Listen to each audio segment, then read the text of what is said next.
कैसे हो मेरे सुकूनो प्यारे बच्चों। कैसे हो आप लोग। आज की इस वीडियो में आप लोगों का स्वागत है हमारे चैनल नीरज ट्यूटोरियल इंस्टीट्यूट में। अगर आप लोग नए होंगे तो चैनल को सब्सक्राइब करके और बेल आइकन को प्रेस कर लीजिएगा, ताकि जब वीडियो आएगी तब सबसे पहले आप लोगों के पास पहुंच जाए। ठीक है दोस्तों, तो चलिए वीडियो को हम स्टार्ट करते हैं। Class 12 Hindi 50 very very important objective आज देखने वाले। ठीक है, फटाफट से आज चलिए। तो बिना समय वक्त बिना आप लोगों को टाइम गवाते हुए आप लोगों को चलिए हम वीडियो को स्टार्ट करते हैं। ठीक है दोस्तों, आज के क्लास को स्टार्ट करते हैं। देख लीजिए यहाँ पे क्लास 12 का हिंदी।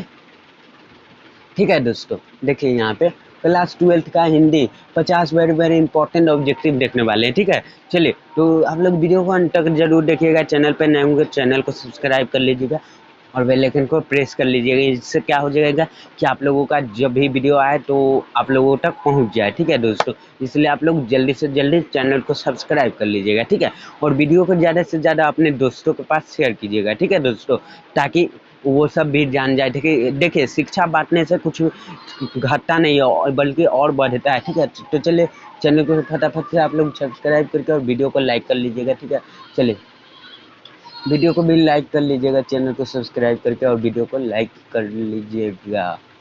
ठीक है, चलिए देखते हैं प्रश्न की ओर बढ़ते हैं। ठीक है, प्रश्न की ओर बढ़ते हैं। पहले स्कोर को हटा लेते हैं। ठीक है, चलिए चलिए आ गया पहला पहला प्रश्न आपके पास। बातचीत पाठ क्या है? बातचीत पाठ क्या है? तो एक प्रकार की बातचीत पाठ जो है ललित निबंध है, जो किसके द्वारा लिखा गया? तो बालकृष्ण भट्ट के द्वारा लिखा गया। उनका जन्म कब हुआ? 23 जून 1844 में उनका जन्म हुआ। निधन कब हुआ? तो उनका निधन 20 जुलाई 1914 को हुआ। ठीक है, बालकृष्ण भट्ट किस युग के निबंधकार है? तो किस युग के निबंधकार है? तो भारतेंदु युग के निबंधकार है। ठीक है, इनका देखिए बालकृष्ण भट्ट किस युग के निबंधकार है?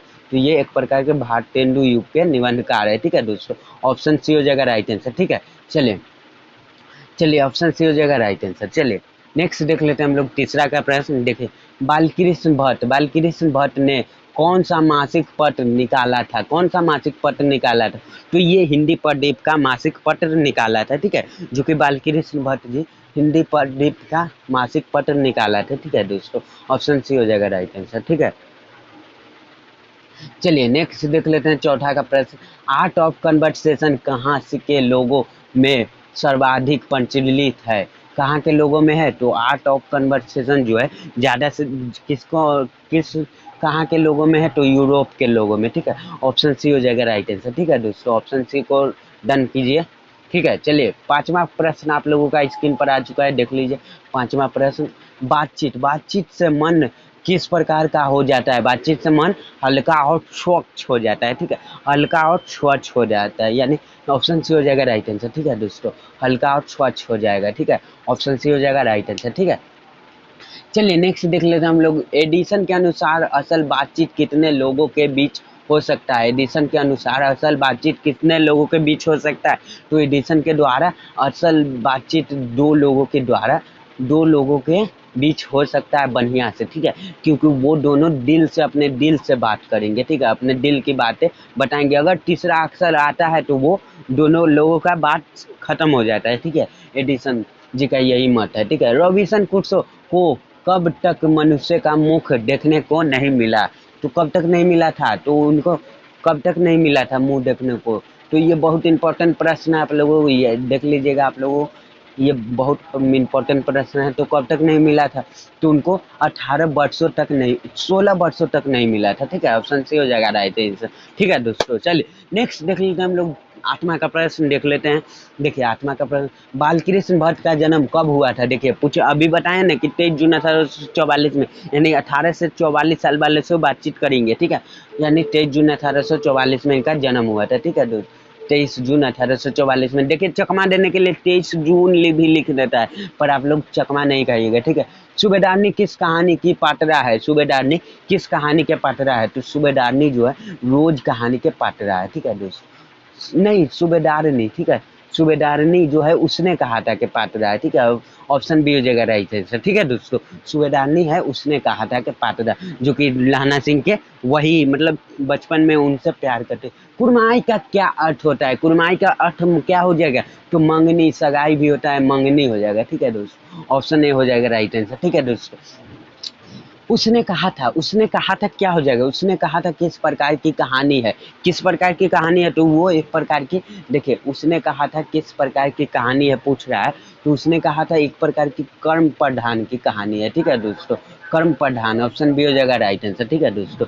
चलिए चलिए हम लोग नेक्स्ट देख लेते हैं लप्टन। लप्टन साहेब, देखिए लप्टन साहेब सूबेदार को कितने आदमी खंदक में छोड़कर जाने के लिए कहता है? तो कितने आदमी को छोड़ के जाने के लिए कहता है? देखिए कितने आदमी को खंडक में छोड़कर जाने को कहता है? तो 10 आदमी के, ऑप्शन डी बी हो जाएगा राइट आंसर, ठीक है दोस्तों। चलिए नेक्स्ट देख लेते हैं हम लोग फटाफट से। अमृतसर में लहना सिंह के कौन थे? तो कौन थे अमृतसर में लहना सिंह, जो कि इनके हीरो थे? तो उनके कौन थे? तो इनके मामा थे, ठीक है। अमृतसर में, ऑप्शन सी हो जाएगा राइट आंसर, ठीक है। तो इनके घर कहाँ है? तो इनके घर मांझे में है, ठीक है दोस्तों। लहना सिंह का, लहना सिंह किस पद पर थे? तो ये 77 राइफल्स के जमादार के पद पर थे, ठीक है। लहना सिंह जी 77 राइफल के जमादार के, ठीक है। ऑप्शन सी हो जाएगा राइट आंसर, ठीक है दोस्तों।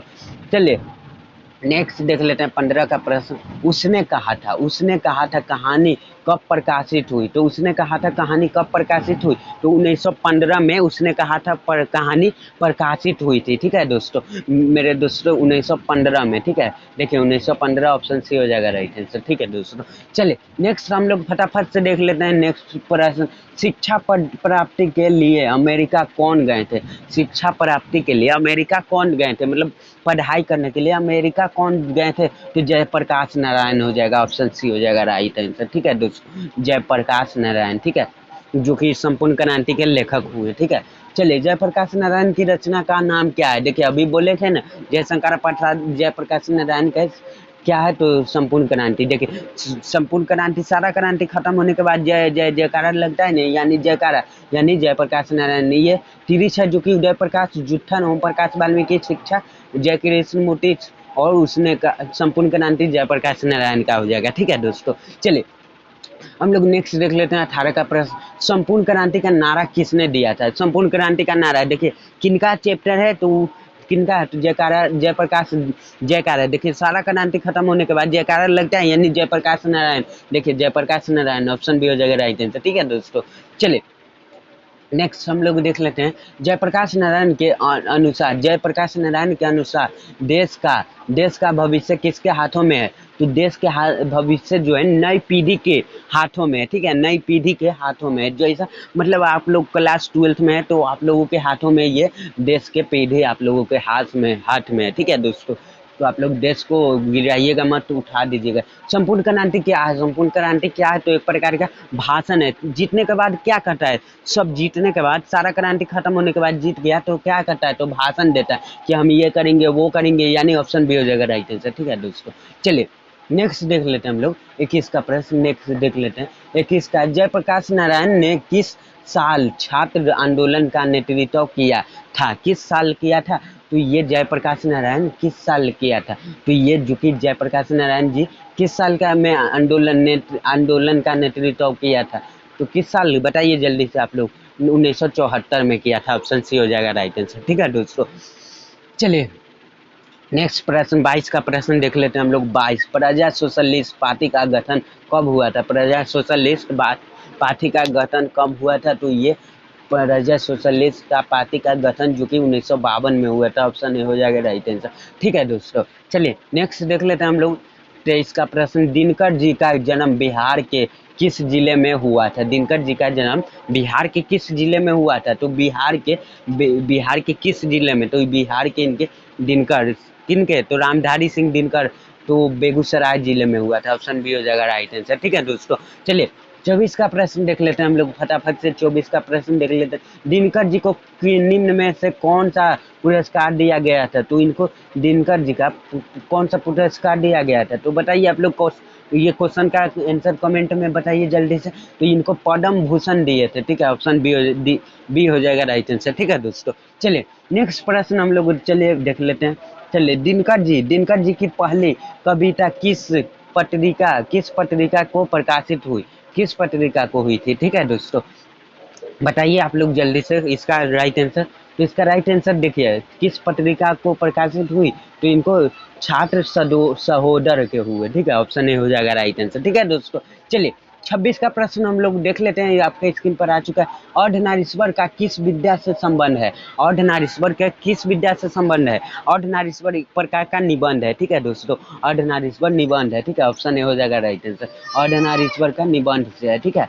चलिए नेक्स्ट देख लेते हैं हम लोग 27 का प्रश्न, निम्न में रामधारी सिंह दिनकर की रचना कौन है, कौन है निम्न में रामधारी सिंह दिनकर का रचना जो कि कौन है, तो कौन है इनमें कौन हो जाएगा, ठीक है, जल्दी से आप लोग क्वेश्चन का आंसर कमेंट कर दीजिए, ठीक है, ऑप्शन सी हो जाएगा राइट आंसर, ठीक है दोस्तों। चलिए चलिए रुक जाइए,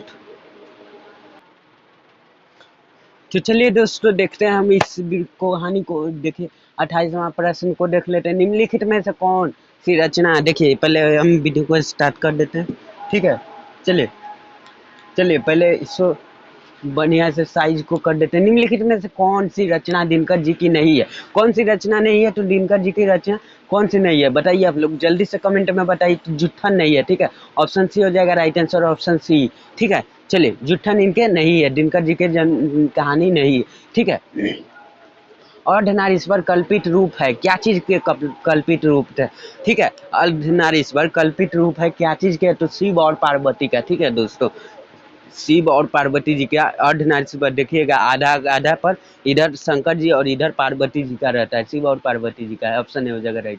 प्रेमचंद थे, प्रेमचंद कौन थे, तो प्रेमचंद कौन थे, तो गीतकार, कथाकार, फिल्मकार या संगीतकार, तो कौन थे, तो प्रेमचंद जी कथाकार थे, ठीक है, ऑप्शन बी हो जाएगा राइट आंसर, ठीक है दोस्तों। चलिए नेक्स्ट देख लेते हैं हम लोग 31 का प्रश्न देख लेते हैं। मालती के बच्चे का क्या नाम था, मालती का बच्चे का नाम टीटी था, ठीक है दोस्तों। मालती अपने प्यार से अपने बच्चे का टीटी कहता था, T T T T, option A हो जाएगा राइट आंसर, टीटी कहता था, ठीक है।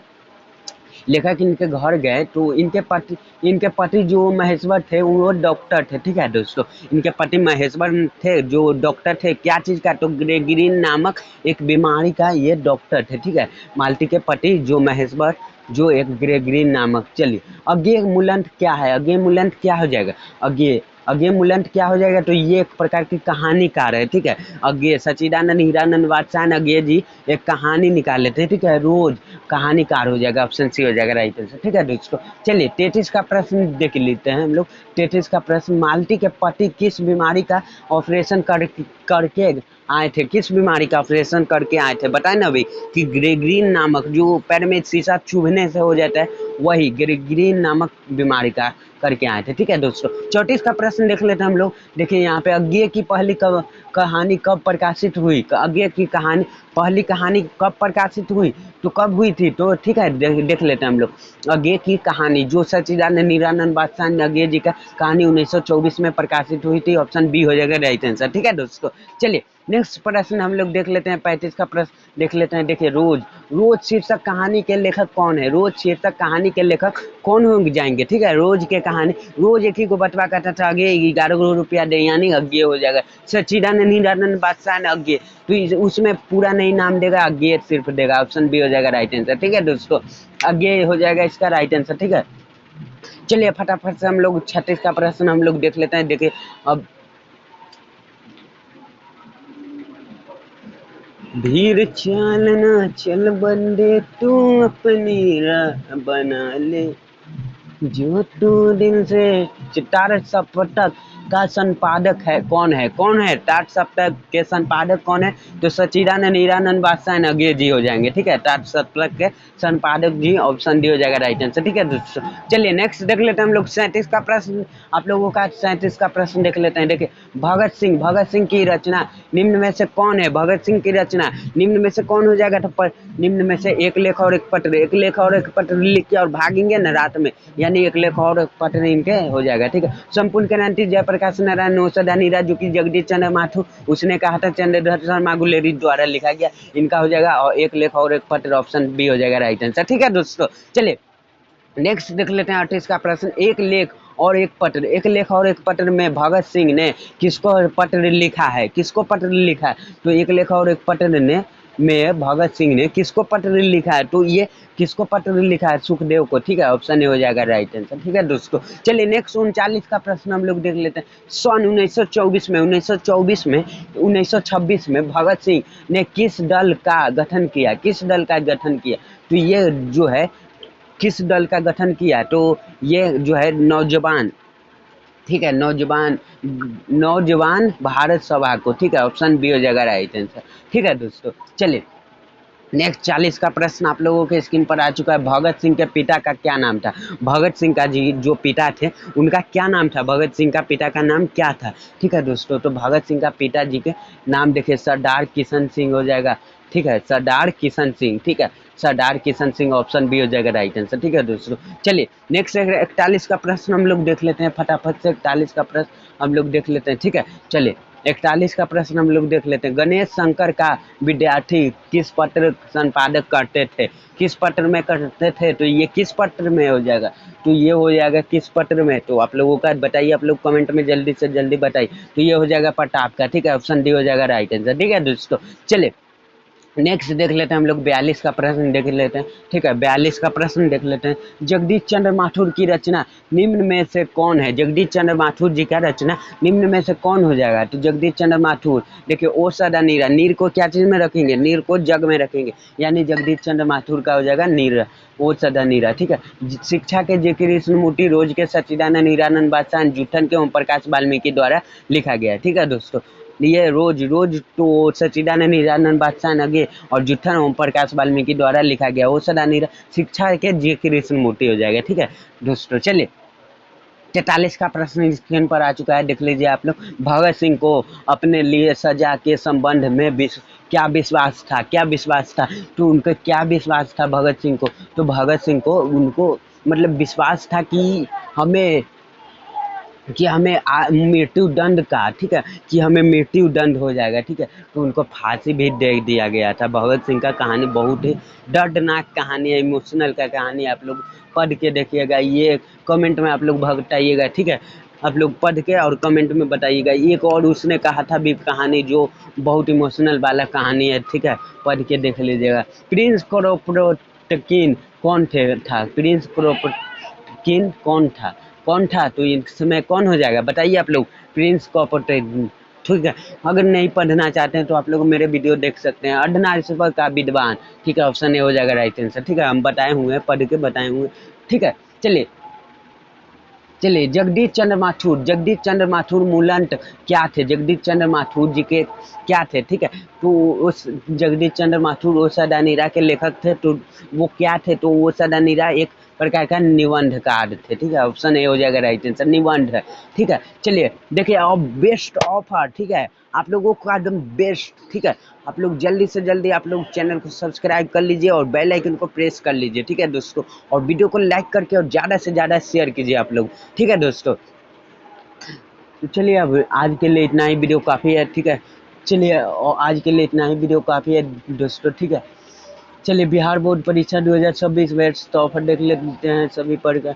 ठीक है, सभी विषय का आप लोगों को नोट्स, आप लोगों को अगर प्राप्त करना चाहते हैं तो आप लोगों को मिल जाएगा। नोट्स बना नहीं प्राप्त करना चाहते हैं तो आपको नहीं मिलेगा। ठीक है, क्या, चलिए इसको हटा देते हैं।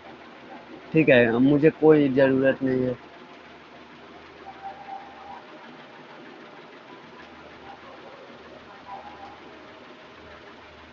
ठीक है, चलिए 46 का प्रश्न आ चुका है। गंडक नदी की रचना किस शीर्षक पाठ में है? तो वो सदा नीरा में, ऑप्शन ए हो जाएगा राइट आंसर। ठीक है दोस्तों, चलिए नेक्स्ट देख लेते हैं 47 का प्रश्न। गांधी जी को महुए के पेड़ के नीचे किसने जगह दी? गांधी जी को महुए के पेड़ के नीचे किसने जगह दी? तो किसने दी बताइए आप लोग जल्दी से। तो एक देखिए गांधी जी को महुए के पेड़ के नीचे मठ के महंत ने दिए। ठीक है, ऑप्शन सी हो जाएगा राइट आंसर। ठीक है, सी को डन करते हैं। चलिए नेक्स्ट देख लेते हैं 48 का प्रश्न आप लोगों का स्क्रीन पर आ चुका है, जो कि बहुजन संप्रेषण के माध्यम पुस्तक किसने लिखी है, किसने लिखी है? तो आप लोग जल्दी से बताइए। आप लोग 38 का प्रश्न जगदीश चंद्र माथुर लिखी है, ऑप्शन बी हो जाएगा राइट आंसर। ठीक है दोस्तों, चलिए 49 का प्रश्न आप लोगों के स्क्रीन पर आ चुका है। ठीक है दोस्तों, 49 का प्रश्न देखिए, माथुर जगदीश चंद्र माथुर जी किस राज्य के शिक्षा सचिव नियुक्त हुए? किस राज्य के सचिव नियुक्त हुए? तो ये बिहार के राज्य के हुए। ऑप्शन सी हो जाएगा राइट आंसर। ठीक है दोस्तों, चलिए नेक्स्ट हम लोग देख लेते हैं गांधी जी चंपारण में कब आए? गांधी जी जो है चंपारण में कब आए? तो गांधी जी चंपारण में कब आए पूछ रहा है, नेक्स्ट क्वेश्चन पूछ रहा है गांधी जी चंपारण में कब आए थे? तो गांधी जी चंपारण में जो है देखिए बता देते हैं आप लोगों को, अप्रैल के 1917 में आए थे। ठीक है दोस्तों, 15 अप्रैल 1917 में आए थे। ठीक है, चलिए अब आशा नहीं आप लोगों का 50 में ऑब्जेक्टिव आप लोगों का हो गया, तो अब आशा नहीं आप लोगों को विश्वास करते हैं कि आप लोग अच्छे से आप लोगों का एग्जाम में तहलका मचा ही देंगे। चैनल को सब्सक्राइब फटाफट से कर लीजिएगा और साथ ही साथ वीडियो को लाइक भी कर लीजिएगा। ठीक है दोस्तों, अब आशा नहीं आप लोगों का विश्वास करते हैं। ठीक है, कि आप लोगों का 100 में आप लोग देखिए टारगेट रखिए कि 100 में 100 लाने का। ठीक है, 100 में 100 लाने पे टारगेट रखिए, तो 2 नंबर चूक भी जाएगा ना तो कोई दिक्कत नहीं होगा। ठीक है, पर 100 में 100 का टारगेट रखिए। ठीक है, 500 में सोचिए कि हमें 500 लाना है तो 500 लाना है। 500 में अगर आपका 450 प्लस भी आता है ना तो आपको बढ़िया से एकदम टॉपर, बिहार का टॉपर माना जाएगा। ठीक है दोस्तों, तो मिलते हैं किसी नेक्स्ट वीडियो में, तब तक